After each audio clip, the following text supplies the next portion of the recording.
आपका हमारे साहित्यम चैनल पर फिर एक बार स्वागत है। मैं आज आप लोगों के साथ मेघदूतम के 18वें श्लोक के साथ उपस्थित हूँ। इस श्लोक पर यक्ष के द्वारा आम्रकूट नामक पर्वत की शोभा का वर्णन किया जा रहा है। आइए हम सुनते हैं। छन्नो पान्तः परिणत फल द्योतिभिः काननाम्रैः त्वय्यारूढे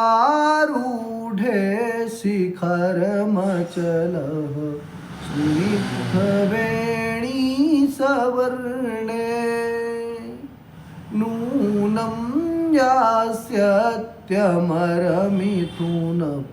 प्रेक्षणीयामवस्थां मध्ये श्यामस्तन इव भुवः शेषविस्तार पाण्डुः। आइए अब हम इसके अन्वय को देखते हैं। अन्वय में स्निग्ध वेणी सवर्णे त्वयि शिखरम आरूढ़े सती परिणत फलद्योतिभिः काननाम्रैः छन्नोपान्तः अचलः मध्ये श्यामः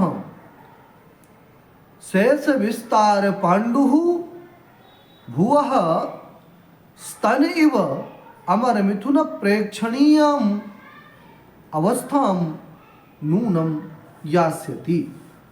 अब हम इसके हिंदी में एक एक शब्द के अर्थ को देखेंगे।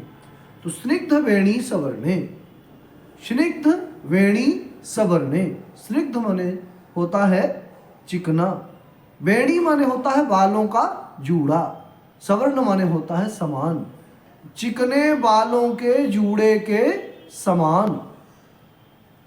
त्वयि अर्थात मेघे, तुम मेघ के, शिखरम, शिखरम माने होता है चोटी, शिखर माने होता है चोटी, पर आरूढ़े सती, चोटी पर आरूढ़ होने पर, परिणत फल द्योति भी, परिणत माने पके हुए फलों से, द्योति भी माने चमकने वाले,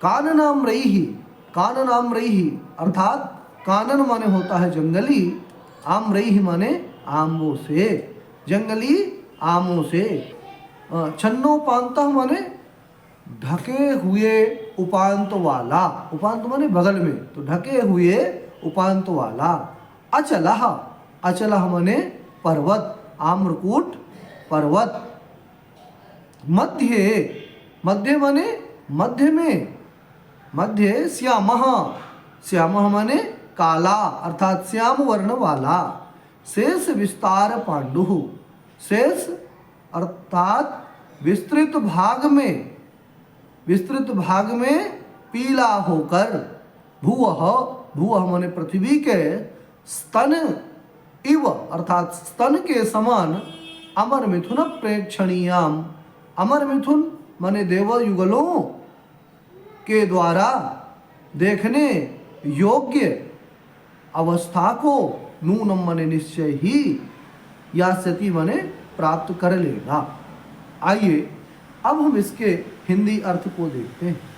कहता है कि चिकने बालों के जूड़े के समान श्याम वर्ण वाले तुझ मेघ के शिखर आरूढ़ होने पर, पके हुए फलों से चमकने वाले जंगली वृक्षों के, जंगली वृक्षों से ढके हुए उपांत वाला पर्वत आम्रकूट, मध्य, मध्य भाग में श्याम अर्थात काला, और शेष विस्तृत भाग, शेष विस्तृत भाग में पीला होकर के, भूवा अर्थात धरती के स्तन के समान, अमर मिथुन माने देव दंपतियों के द्वारा देखने योग्य अवस्था को निश्चय ही प्राप्त करोगे। अब आइए हम इसके सामासिक पद को देखते हैं। स्निग्धा चासौ वेणी, स्निग्ध वेणी, स्निग्ध वेणी तस्याह सवर्णः स्निग्धवेणी सवर्णः। षष्ठी तत्पुरुष। सवर्ण का अर्थ करते हैं समानः वर्णः यस्य असौ सवर्णः, बहुव्रीहि कर लेते हैं। स्निग्धवेणी सवर्णे त्वयि, त्वयि अर्थात मेघे सप्तमी भक्ति एक वचन युष्मत् शब्द का है। यस्य च भावेन भावलक्षणम के द्वारा यहाँ पर सप्तमी भक्ति का विधान हुआ। परिणतानि च तानि फलानि, ऐसा पहले कर्मधारय करेंगे। परिणत फलानि, परिणत फल उपद्युत धातु से णिनि प्रत्यय करने पर णिनिस ताक्षिल्य, ताक्षिल्य अर्थ में तो परिणत फल द्योतिनी बहुवचन में तैहि परिणत फल द्योति भी। काननाम्रैहि, काननस्य आम्राः काननाम्राः तैहि काननाम्रैहि। छन्नोपान्तः, छन्नाः उपान्ताः यस्य असौ छन्नोपान्तः, छन्नोपान्तः अचलः का विशेषण है। छन्न है ढके हुए हैं, उपांत अर्थात बगल के भाग जिसके, ऐसा छन्नोपान्तः। शेष विस्तार पांडुः, शेषः विस्तारः, शेष विस्तारः।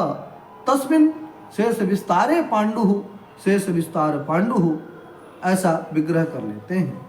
अमर मिथुन प्रेक्षणीयाम अवस्थाम अमराणाम मिथुनानि, अमर मिथुनानि तैहि अमर मिथुनैहि प्रेक्षणीय, अमर मिथुन प्रेक्षणीय, अमर मिथुन प्रेक्षणीय ताम अमर मिथुन प्रेक्षणीयाम अवस्थाम प्राप्स्यति। प्राप्स्यति दृढ़ लकार प्रथम पुरुष एक वचन। इस तरह से इसका यह सामासिक पद हमने जाना। आप सभी हमारे चैनल को लाइक एवं सब्सक्राइब करें। आपका बहुत बहुत धन्यवाद।